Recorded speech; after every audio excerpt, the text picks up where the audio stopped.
আসসালামু আলাইকুম রহমতুল্লাহ। সুপ্রিয় দর্শক, অতি দুঃখের সাথে আপনাদের জানাচ্ছি যে বাংলাদেশের ৭০% মানুষ যে গণভোটে রায় দিয়েছে সেই গণভোট বাতিল হয়ে যাচ্ছে।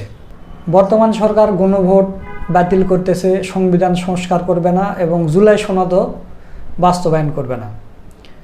তো এই কারণে জামাত ইসলামের নেতাকর্মীরা এবং এনসিপির নেতাকর্মীরা যারা এমপি হয়েছেন তারা সংসদে ওয়াক আউট করে বের হয়ে গেছে এবং গতকালকে সংবাদ সম্মেলন করেছে। আগামীকাল শনিবারে তারা বিক্ষোভ সমাবেশ করবে এবং ইসলামী ছাত্র শিবিরেও এককভাবে তারাও রাজপথে নামবে, এরকম ঘোষণা দিয়েছে। তো দর্শক, সরকার এত বড় দুঃসাহস কিভাবে নিতে পারলো? আপনি চিন্তা করতে পারেন, গণভোট যদি বাতিল হয় তাহলে তো জাতীয় নির্বাচনও বাতিল হয়ে যাবে, যেহেতু একসাথে দুইটা ভোট হয়েছে। একটা মায়ের পেটে দুইটা বাচ্চা হয়েছে, যমজ বাচ্চা, একসাথে বাচ্চা হয়েছে। আপনি এক বাচ্চাকে জারজ বলতেছেন আর একটাকে বৈধ বলতেছেন, কিভাবে সম্ভব? একই সাথে দুইটা টুইন বেবি হয়েছে, গণভোট এবং জাতীয় নির্বাচন। তো আপনি গণভোট ফেলে দিবেন, জাতীয় নির্বাচন টিকবে, তাহলে কিভাবে আপনারা টিকাবেন? তো দর্শক, আমরা জানি, আমরা আগে থেকেই জানি যে এই বিষয়গুলো নিয়ে তালবাহানা হবে। এই কারণে জামাত ইসলামী বলছিল যে জাতীয় নির্বাচনের আগে গণভোট চাই। তখন বিএনপির নেতাকর্মীরা বলল গণভোট করতে এত কোটি টাকা খরচ হবে, তো গণভোট আর জাতীয় নির্বাচন একসাথে করা যায় না, আলাদাভাবে করতে গেলে কোটি কোটি টাকা খরচ হবে, এ টাকা কোত্থেকে আসবে, সে অনেক কিছু বলছিল। তো পরবর্তীতে ইউনূস সরকার কি করলো, একই দিনে দুইটা ভোট দিল। তো একই দিনে দুইটা ভোট দিল, দেখা গেল যে যারা বিএনপির নেতাকর্মীরা, বিএনপিকে যারা চায় বা আওয়ামী লীগের যারা নেতাকর্মী, এরা কিন্তু গণভোটে হাঁ ভোট দেয়নি। হাঁ ভোট দিয়েছে কিন্তু জামাত ইসলামী এবং এনসিপির নেতাকর্মীরা। তো তাহলে ৭০% যেখানে গণভোটে হাঁ ভোট পড়ছে, সেখানে জামাত ইসলামী ৬৮টা সিট পায় কীভাবে? তাহলে এখন বোঝেন যে নির্বাচন কিভাবে কারচুপি করা হয়েছে। ফলাফল চিন্তা করতে পারেন, ৭০%-এর উপর সমর্থন ছিল জামাত ইসলামের। জামাত ইসলামের ২০০-র উপর আসন পাওয়ার কথা, সেখানে মাত্র ৬৮টা আসন দেওয়া হয়েছে। তো দর্শক, এই বিষয় নিয়ে গুরুত্বপূর্ণ কথা বলেছেন অ্যাডভোকেট শিশির মুনির ভাই। তো খুবই গুরুত্বপূর্ণ একটা আলোচনা, আপনাদের প্রতি অনুরোধ রইল আপনারা পুরো বক্তব্যটা দেখে যাবেন। তো বেশি দেরি করব না, চলুন আমরা অ্যাডভোকেট শিশির মুনির ভাইয়ের সেই বক্তব্যের ভিডিওটা দেখে আসি। আমার কাছে মনে হয় যে এই যে আলোচনা কয়দিন পরে পরে করি, আমাদের এই আলোচনা দেখে অনেক মানুষ হয়তো হাসে। এই জন্য হাসে যে এরা বলে কি, কয়দিন পরে পরে একই কথা বলে। একই কথা বলে অর্থ হইল, দেখেন, এই দেশে ৭২ সালের সংবিধান হয়ে যাওয়ার পরে এত কাটা ছেঁড়া, যার যখন যেভাবে পছন্দ হয়েছে সে সেভাবে এই কাজ করার চেষ্টা করেছে। তো এগুলো দেখে নিশ্চয়ই কেউ না কেউ হাসে। 18 কোটি মানুষ আমরা, আমাদেরকে হাস্যরসাত্মক বস্তু হিসেবে বিবেচনা করে আমার ধারণা বিদেশিরা। যে এই কয়দিন আগে না এরা মারামারি করলো, কয়দিন আগে না এরা সরকার তাড়াইলো, এখন আবার একই কথা বলে। যে আমার ধারণা স্টেক হোল্ডার যারা আছে এরা মনে হয় একজন আরেকজনের গলায় ধরে হাসে। স্টেক হোল্ডার্স আছে না, এটা বলবো আমি কেন হাসে, আমি হাসির পাত্র দেখেছি। তো আজকে যদি সংবিধানের মুখ থাকতো, এই সংবিধানটার যদি কোনো জবান থাকতো, আমার ধারণা সে বলতো যে আমারে নিয়ে আপনারা এত টানাটানি করেন না, আমি আপনাদের এই ঝামেলার ভিতরে নাই, আপনারা যা পারেন করেন। সালাউদ্দিন ভাইকেও বলতো, আসাদ ভাইকেও বলতো, সকলকেই বলতো, দয়া করে আমাকে নিয়ে টানাটানি করে আমার ইজ্জত শরম আর নষ্ট করার দরকার নাই। আমি এটা স্পষ্ট করে দেখতে চাই। কখনো বলে সংবিধানের ভিতরে, কখনো বলে একচুল পরিমাণ নড়ব না, কখনো বলে এর ভিতরে আছে। আরে সংবিধান তো জানে তার ভিতরে কি আছে আর কি নাই, ও তো জানে। আমাদের এক প্রধান বিচারপতি ছিল, উনি একদিন কোর্টে বলতেছে যে বিচার কার করতেছি? তো আমরা বলতেছি, মাই লর্ড, বিচার করতেছেন তো আসামির। তো উনি বলে, না, আসামির বিচার না, বিচার হচ্ছে আসলে আমাদের। তো কি আশ্চর্যজনক, এটা কেমন কথা? কয়, তাহলে শোনেন কেন আমি এই কথা বলি। আমার কেন বিচার হচ্ছে? যে লোকটা একজন মানুষকে হত্যা করেছে সে জানে হত্যা করেছে কি করে নাই, আমরা কাগজপত্র দেখে এখানে বিবেচনা করছি যে তিনি আসলে হত্যাকারী কিনা। এটা করতে গিয়ে যে হত্যাকারী না, মাঝে মাঝে তাকেও মৃত্যুদণ্ড দিয়ে দেই, আবার যে হত্যাকারী তাকেও মাঝে মাঝে খালাস দিয়ে দিই। তাহলে বিচারটা হচ্ছে কার? যে আসলে আসামি সে ভাবে আরে এগুলো তো সব পাগল, আমি তো মারছি, এরা দেখি আমরা খালাস দিয়ে দিছে। আবার উল্টা যে করে নাই সে ভাবে আরে আমি তো মারি নাই, তো এরা এত প্রটোকল, এত গাড়ি, এত ঘোড়া, এত লেখাপড়া, এত জ্ঞান, কিন্তু আমাকে যে মৃত্যুদণ্ড দিয়ে দিল, এই আসামি কি এটা জানে না? তো তিনি বলতেন বিচার আসলে ওই আসামির হচ্ছে না, বিচার হচ্ছে আমি প্রধান বিচারপতির, আমি সঠিক লোককে সঠিক সাজা দিতে পারছি কিনা, এরকম কাঠগড়ার মধ্যে আমি নিজেই বসে আছি। তো আমাদের সংবিধান বেঁচে থাকলে বলতো মুখ খুলে, সালাউদ্দিন ভাই আমাকে আপনি অযথা যন্ত্রণা করিয়েন না। আমার এটাও খুব মনে হয়, একেবারে দাঁড়াইয়ে বলে ফেলতো কিন্তু স্পিকারের পিছু থেকে দাঁড়াইয়ে, যে মিস্টার আসাদুজ্জামান, আবার দৃষ্টি আকর্ষণ করতে পারতো, ইফ ই হ্যাড ভয়েস, দৃষ্টি আকর্ষণ করতে পারতো, মিস্টার স্পিকার দয়া করে আপনারা এই মহান জাতীয় সংসদে আমাকে নিয়ে আলোচনা না করলে আমার ইজ্জতটা কিছুটা হইলেও বেঁচে যায়। তো ওনাদের আলোচনার ধরন থেকে মনে হচ্ছে এই বেইজ্জতি করার একটা বুদ্ধি বাইর করছে। একবার বলে সংবিধানের ভিতরে, কোথায় ভিতরে? যিনি অ্যাটর্নি জেনারেল হয়েছেন ভিতরে হয়েছেন, সরকার হইল ভিতরে হইল, পার্লামেন্ট ভাঙলো ভিতরে ভাঙলো, সংস্কার হচ্ছে ভিতরে হচ্ছে, ঐকমত্য কমিশনের মেম্বার হইলেন আমার সালাউদ্দিন ভাই, সংবিধানের ভিতরে হয়েছে। সংবিধান পারমিট করে যে ওই কি একটা কোথায় জানি বসে আলোচনা হইতো, ফরেন সার্ভিস, এই অডিটোরিয়ামে বসে সব রাজনৈতিক দলের লোকেরা বসে আলোচনা করতেছে কিভাবে সংবিধান ভাঙা যায়। আচ্ছা বলেন তো দেখি, রাজনৈতিক দলের লোকেরা একসাথে বসে কিভাবে সংবিধান ভাঙা যায় এই খবর সংবিধান পাইলে সে প্রতিবাদ করতো না? নিশ্চয়ই প্রতিবাদ করতো। এবং ওই প্রতিবাদ পিড়িয়ে ওই সবার একজন গুরুত্বপূর্ণ সদস্য ছিলেন সালাউদ্দিন ভাই, তার ব্যাপারেও প্রতিবাদ করতো যে আমাকে ভাঙ্গার পরিকল্পনা করতেছেন কোন সংবিধানের আলোকে। এখন এসে হঠাৎ করে বলছেন যে না না না এগুলো কিচ্ছু হবে না, যা করছি করছি, এগুলো সব ঠিক আছে, জাতির স্বাধীনতার ঘোষক এটাও ঠিক আছে, তারপরে এই যে বঙ্গবন্ধু শেখ মুজিবুর রহমানের ছবি টাঙাইতে হবে এটাও ঠিক আছে, এগুলো সবই সংবিধানে আছে, কিন্তু আমরা আপাতত এটাকে আর মানতে পারছি না। তাহলে কোনটা মানতে পারছি? এখন এসে যে কথা বলছেন এগুলো এত সিলি, আমার কাছে খুব মনে হয় রাজনৈতিক দলের নেতাদের কথাবার্তার যখন উল্টাপাল্টা হয় তখন ওই জাতির ভাগ্যে খারাপ ছাড়া ভালো কিছু অপেক্ষা করে না। কমিটমেন্ট, আচ্ছা এই কথা কিভাবে বলে? আমি ছিলাম তো ঐকমত্য কমিশনে, আমাদের ভাইয়েরা অনেকেই ছিলেন। এই গণভোটের প্রস্তাবকারী হলো বিএনপি, হায় রে কপাল।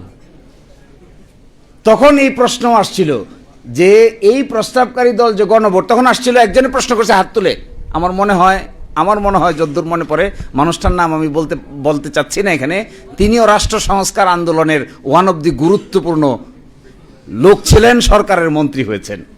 তিনি বললেন সংবিধানে তো গণভোট নাই। তখন প্রস্তাবকারী সদস্য আনসার দিল গণভোট করা যাবে না, এই মর্মে সংবিধানে কিছু আছে? সকলে কইল নাই নাই নাই নাই নাই। উনি খুশি হয়ে গেলেন। আমার এখন মনে হচ্ছে এই জন্য খুশি হন নাই যে জনগণকে জিজ্ঞাসা করবেন, এই জন্য খুশি হয়েছিলেন যে তার কথাটা সকলে মিলে গ্রহণ করেছে, তাই এখনো তাই দেখতে পাচ্ছি। দেখবেন কথার বাইরে গেলেই খেপে যায়। তো তখন ব্যাখ্যা দিয়েছে ঠিক আছে গণভোট সংবিধানে নাই, গণভোট করা যাবে না এই মর্মে কি সংবিধানে কিছু আছে? সকলেই কইল নাই। বলে তাইলে চলেন আমরা এই রাস্তা হাঁটি, সবাই মিলে হাঁটি। এখন কিভাবে হবে? একটা আদেশ জারি করতে হবে, এই সেই আদেশ। এখন বলে ওই আদেশ বলে রাষ্ট্রপতি রাজহাঁসের ডিম পারছে। পরশুদিন শুনেন নাই আপনারা সংসদে যে রাষ্ট্রপতিকে একটা অশ্বডিম্ব পারানো হয়েছে? রাষ্ট্রপতিকে উনি জিজ্ঞাসা করেছেন যে অশ্বডিম্ব কিভাবে পারলো? উনি বলছেন অশ্বডিম্ব পারে নাই, পারানো হয়েছে। এই যে অশ্বডিম্বটা পারানো হয়েছে, এই অশ্বডিম্ব বাচ্চায় রূপান্তরিত হয়েছে, তা দিছে, গণভোট হয়েছে, বাচ্চারা কিলবিল করতেছে, এখন ডিম্ব অস্বীকার করলে কি আর বাচ্চা অস্বীকার করা যাবে? ডিম না হয় আপনি অস্বীকার করলেন, বাচ্চা গণভোট তো হয়ে গেছে, বাচ্চা ফুটে গেছে না? গণভোট হয়ে যাওয়ার পরে 70% লোক এটার পক্ষে রায় দিয়ে দিছে। এর মানে কি? খালি বাচ্চা কিলবিল কিলবিল কিলবিল কিলবিল করতেছে। এই কিলবিল কিলবিল বাচ্চাটাকে এখন আপনি বলতেছেন এগুলো সব আন্ডা পর্যায়ে আছে। তো আরো আশ্চর্য বিষয়, একজন রাষ্ট্রপতিকে কালকে বলছিলাম, এমন কি রাষ্ট্রপতি যে রাষ্ট্রপতি অশ্বডিম্ব পারবে, এটা আবার আরেকজনকে বলে দেয়।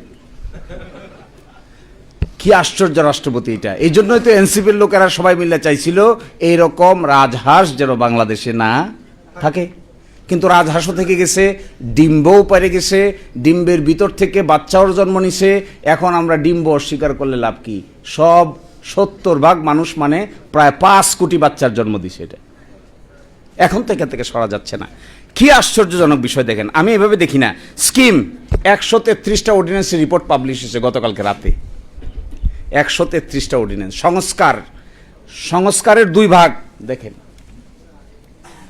একটা হলো সাংবিধানিক সংস্কার, এখানে আছে 47টা, আর একটা আছে সংবিধানের বাইরে অধ্যাদেশ আদেশ রেগুলেশন করে করা যাবে, এরকম আছে 37টা।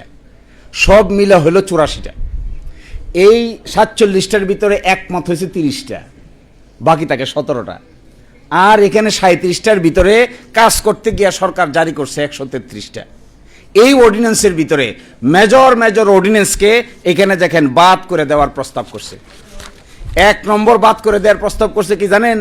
গুম প্রতিরোধ ও প্রতিকার অধ্যাদেশ বাতিল। বাংলাদেশের মানবাধিকার কমিশন গঠন অধ্যাদেশ বাতিল। দুর্নীতি দমন কমিশন অধ্যাদেশ সংশোধন অধ্যাদেশ বাতিল। সুপ্রিম কোর্টের বিচার বিভাগীয় পৃথক সচিবালয় গঠন করার অধ্যাদেশ বাতিল। সুপ্রিম কোর্টের বিচারক নিয়োগ করার কমিশন অধ্যাদেশ বাতিল। ব্যাংক রেজলিউশন অধ্যাদেশ বাতিল। আছে কি? কোনটা আছে? এটা একটা অ্যাড আছে না টেলিভিশনে, দেখবেন ককরোচ দিয়ে না কি দিনে নকআউট, দেখছেন? এটা তেলাপোকা মারে, যে তেলাপোকা। আপনি আমাদের এখানে যে এরোসল আছে, যেখানে বেশি তেলাপোকা আছে এরোসল মারবেন, একটা এরোসল আর এক মারার পরে দেখবেন একটা তেলাপোকা আর একটা তেলাপোকার গলায় ধরে কান্দে। দুইটাই মৃত্যুপথ যাত্রী। একটা জিজ্ঞাসা করে আপনি কবে মরবেন, সে বলে আমি এখনই মরবো, আর একটা বলে আমার নিয়ে যান। এইটা দেখে, এই প্রস্তাবগুলো দেখে আমার কাছে মনে হয়েছে জগতের মানুষ আমাদের দিকে তাকায় মনে করতেছে সরকারি দল বিরোধী দল সবই তো মরবে দেখি, এটা তো মরার বুদ্ধি। আচ্ছা বলেন, গুম প্রতিরোধ প্রতিকার অধ্যাদেশ বাতিল করার কি কারণ থাকতে পারে? একমাত্র ডিজিএফআই শাটারিং ছাড়া আমি তো আর কিছু দেখি না। ডিজিএফআই আপত্তি ছাড়া, এসবিএনএস এর আপত্তি ছাড়া এই আইনাগর তৈরি করার মূল কারিগর ডিজিএফআই। এই ডিজিএফআই আপত্তি ছাড়া শহীদুল আলম ভাইকে নিয়ে দৈরা মাইরিয়া পিটাইয়া কেন এই কথা বললো, কেন ওই কথা বললো না, কেন পক্ষে বিপক্ষে এই কথা বললো, অমুকরে মতামত দিল, এই জন্য শহীদুল আলম ভাই কই ছিল আমরা সবাই জানি। তো তাদের আপত্তি ছাড়া গুম এবং খুন পাশ করার আপত্তি কি ভদ্রলোকের থাকতে পারে? কেউ গুম চাই আমরা? আমার তো মনে হয় না আপনারা কেউ গুমের পক্ষে। তো এটা কেন বাদ দিতে হবে? মানবাধিকার কমিশন অধ্যাদেশ কেন বাদ দিতে হবে? মানবাধিকার কমিশনের যিনি চেয়ারম্যান বলা হয়েছে, তাকে যে অ্যাপয়েন্টমেন্ট দেওয়া হবে এটা হবে একটা সার্চ কমিটির মাধ্যমে। প্রাইম মিনিস্টার চাইলেই নিয়োগ দিতে পারবে না, চাইলে বাদও দিতে পারবে না। বাদ দিতে গেলে একটা সুপ্রিম জুডিশিয়াল কাউন্সিলের সিস্টেম করে বাদ দিতে হবে। আবার মানবাধিকার কমিশনের চেয়ারম্যানকে পাওয়ার দেওয়া হচ্ছে, তারা সো মোটো তদন্ত করতে পারবে, ইভেন কোন আইন শৃঙ্খলা বাহিনীর লোকেরা যদি জড়িত থাকে তাকে অ্যারেস্ট করতে পারবে। এই অধ্যাদেশটা বাদ করার কি কারণ থাকতে পারে? তার মানে কি তদন্ত কেউ করবে না? পাশে দেখবেন কমেন্টে লিখছে বাদ দেওয়ার পিছনে মূল কারণ হইল, এটা পড়লে আপনারা সবাই গলাগলি করে হাসবেন, যেহেতু সরকারের সংবেদনশীল আইন শৃঙ্খলা বাহিনীর সদস্যরা এই অপরাধের সঙ্গে জড়িত থাকতে পারে, এই জন্য মানবাধিকার কমিশন আর গুম প্রতিরোধ অধ্যাদেশ বাতিল। তো গুম তো করবে কে? গুম তো আইন শৃঙ্খলা বাহিনী লোকেরাই করে নাকি? গুম যদি আইন শৃঙ্খলার বাহিনী লোকেরা করে, তার তদন্ত হইতে হবে না? আরেকটা ইন্টারেস্টিং, মানবাধিকার অধ্যাদেশের পিছনে কমেন্টে লিখছে যেহেতু এটা সরকারের কোনো মন্ত্রণালয়ের অধীন নয়। আচ্ছা, মানবাধিকার কমিশন কি সরকারের মন্ত্রণালয়ের অধীন থাকার কথা? ও আশ্চর্য ব্যাপার, এটা তো স্বাধীন, তো তদন্ত করবে স্বাধীনভাবে, নয় এজন্য বাতিল। দেখেন, সুপ্রিম জুডিশিয়াল পৃথক বিচার বিভাগীয় সচিবালয়ের পাশে কমেন্ট লিখছে কি? পৃথক বিচার বিভাগীয় সচিবালয়ের পাশে কমেন্ট লিখছে যে সরকার ইচ্ছা পোষণ করলে এটা কার্যকর হবে। আচ্ছা, সরকার ইচ্ছা পোষণ করলে নিম্ন আদালতের ম্যাজিস্ট্রেটকে বদলি করা যাবে, সরকার ইচ্ছা পোষণ করলে পদোন্নতি দেওয়া যাবে, সরকার ইচ্ছা পোষণ করলে শৃঙ্খলাবিধি অ্যাপ্লাই করা যাবে, সরকার ইচ্ছা পোষণ করলে, সরকার ইচ্ছা পোষণ না করলে কি করবে?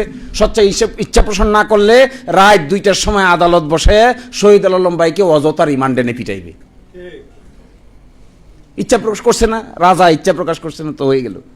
অসুবিধা কি? এর মানে কনক্লুশনটা আমি কেন বলতে চাচ্ছি, এর মানে হলো শুধু জুলাই সনদ না, এই সরকারের কর্মকাণ্ডের ভিতরে এন্টায়ারলি সংস্কার কর্মকাণ্ডের বিরোধিতা করে একটা শক্ত অবস্থান তারা নিয়েছেন। যখন ঐকমত্য কমিশন আলোচনা হয়েছিল তখন আর্গুমেন্ট ছিল যে আমরা কেন এটা করব, এক একজন এক একটা বলছে। সর্বসম্মতিক্রমে ব্যাখ্যা ছিল যে এটা এই জন্য করতে হবে কারণ ক্ষমতাটা এত সেন্ট্রালাইজ, এক ব্যক্তির হাতে এত ক্ষমতা, এইটা যদি বিভিন্ন ব্যক্তিবর্গের কাছে ডিস্ট্রিবিউট করে দেওয়া না হয় তাহলে কোনোদিনেই কোনো সরকারের পক্ষেই এত ক্ষমতার মালিক হয়ে স্বাধীনভাবে আইনসম্মতভাবে কাজ না করে ডিকটেটরিয়াল মেন্টালিটি ডেভেলপ করতে বাধ্য হবে। তখন বলা হলো তাহলে কি করা দরকার? রাষ্ট্রপতি এবং প্রধানমন্ত্রীর ভারসাম্য। তো রাষ্ট্রপতি প্রধানমন্ত্রীর ভারসাম্য করা হয়েছে, এখানে ভারসাম্য করা হয়েছে যতগুলো সাংবিধানিক প্রতিষ্ঠান আছে, যেমন ধরেন সাংবিধানিক প্রতিষ্ঠান কি? Supreme court, chief controller auditor general, CEC নির্বাচন কমিশন, ওদিকে আছে পিএসসি পাবলিক সার্ভিস কমিশন। এগুলোর মধ্যে এমন একটা ক্ষমতা ডিস্ট্রিবিউশন থাকতে হবে যেন একটা আরেকটাকে নিয়ন্ত্রণ করতে না পারে। এই বিভক্তির অংশ হিসেবে যেগুলো অর্ডিন্যান্স দিয়ে করা দরকার ছিল এগুলো 133 অর্ডিন্যান্স, আর যেগুলো অর্ডিন্যান্স দিয়ে করা সম্ভব হয় নাই এটা গেল সংবিধান সংস্কার। সেই সংস্কারের জন্য একটা আদেশ দরকার ছিল, এই আদেশের নাম হলো জুলাই জাতীয় সনদ উইদিন ব্র্যাকেট সংবিধান সংস্কার আদেশ। এখন ওনারা বলছেন এটা অসাংবিধানিক, তাহলে কোনটা সাংবিধানিক? বিরাট প্রশ্ন। আমি কনক্লুশন ড্র করছি, এটা আমাদের জাতীয় জীবনের এই চরিত্রকে কিভাবে বিশ্লেষণ করা যাবে তা হয়তো ইতিহাসেই বিবেচনা করবে। কিন্তু আমার কাছে মনে হয় এই যে চোর পুলিশ খেলতে খেলতে যে 56 বছর পার করলাম, ঘুরে ফিরে কিন্তু আমরা জাগাতেই থাকলাম। এখন যদি জুলাই অভ্যুত্থানের পরে আরো ড্রাস্টিক সামনের দিকে অগ্রসর করা না যায়, ধরেন এই সংস্কারগুলি কিছুই হইল না, কোথায় যাব আমরা? এক ব্যক্তি পাওয়ারফুল হবে, বলা হয়েছে এক ব্যক্তি 10 বছরের বেশি প্রাইম মিনিস্টার থাকতে পারবে না, যিনি দলের প্রধান হবেন তিনি সরকার প্রধান হবেন না। সাংবিধানিক প্রতিষ্ঠানগুলোতে সার্চ কমিটির মাধ্যমে আইন করে লোক নিয়োগ দেওয়ার ব্যবস্থা করা যাবে, হায়ার এবং ফায়ার করা যাবে না। এটা যারা চান না, কেয়ারটেকার গভর্নমেন্টের অধীনে নির্বাচন হবে 5 বছর পর পর, এই জিনিসটা যারা চাচ্ছেন না তারা কি চাচ্ছেন? এটা যারা করতে চান না তিনি কোথায় থাকতে চান? এখন আরেকটা ফান্ডামেন্টাল প্রশ্ন করি, আমি শেষ করে দিব। 70% মানুষ পক্ষে রায় দিয়েছে, আমরা বুঝি, আমাদের মতো এরকম সামান্য উকিলরা বুঝতেছি, যারা সরকার চালাচ্ছে তারা কি বুঝে না? গণভোট কি তারা অতীতে করে নাই? গণভোটের জনকই তো বিএনপি, আর বিএনপির জন্ম হলো মার্শাল ল। তাহলে গণভোট দিয়ে জিয়াউর রহমান সাহেব বৈধতা নিয়েছিলেন। এখন প্রশ্ন, ওরা যদি বোঝে গণভোট, আর একটা গণভোট কে করেছে? বেগম খালেদা জিয়া। এই দেশে হয়েছে গণভোট 3টা, এইটা নিয়ে 4টা, তার মধ্যে 2টার কলকাটিন আসছে হলো বিএনপি, এইটা হলো 3য়টা। গণভোটের মানে বোঝে না ওরা? নিশ্চয়ই বুঝে, কিন্তু করে না কেন? এইটার পিছনে আমার কাছে মনে হয় এমন কোথাও কোনো না কোনোভাবে একটা নাকে খত ওনারা দিয়েছেন, যে নাকে খতটা 70% মানুষের মতামতের চাইতেও তাদের কাছে গুরুত্বপূর্ণ। অন্যথায় আমরা সাধারণ মানুষ বুঝি, সামান্য লেখাপড়া করেছি আমরা বুঝতেছি জনগণ কাকে বলে, এরা কি বুঝে না জনগণ কাকে বলে? এত জ্ঞানী বিজ্ঞ পার্লামেন্টারিয়ান নিশ্চয়ই বুঝে। এই জায়গায় দেখবেন পার্লামেন্টের ভিতরে গিয়ে হবস বলে, লক্স বলে, এবং রুশুর কথা বলে, প্লাস বলে হলো সোশ্যাল কন্ট্রাক্ট থিওরির কথা বলে। তার মানে কি ওনারা বেশি লেখাপড়া জানেন, ওনারা হবসও জানেন, ওনারা লক্সও জানেন, ওনারা রুশোও জানেন, ওনারা কিভাবে জুলাই সনদকে ব্যাখ্যা করতে হবে এটাও জানেন, গণভোটকে কিভাবে ব্যাখ্যা করতে হবে এটাও জানেন, জনগণের সার্বভৌম ক্ষমতা কিভাবে প্রকাশ হয় এটাও জানেন, নিশ্চয়ই সব কিছু জানেন। জানা সত্ত্বেও যখন একই কথা বলেন তখন একটা সন্দেহের উদ্রেক হয়।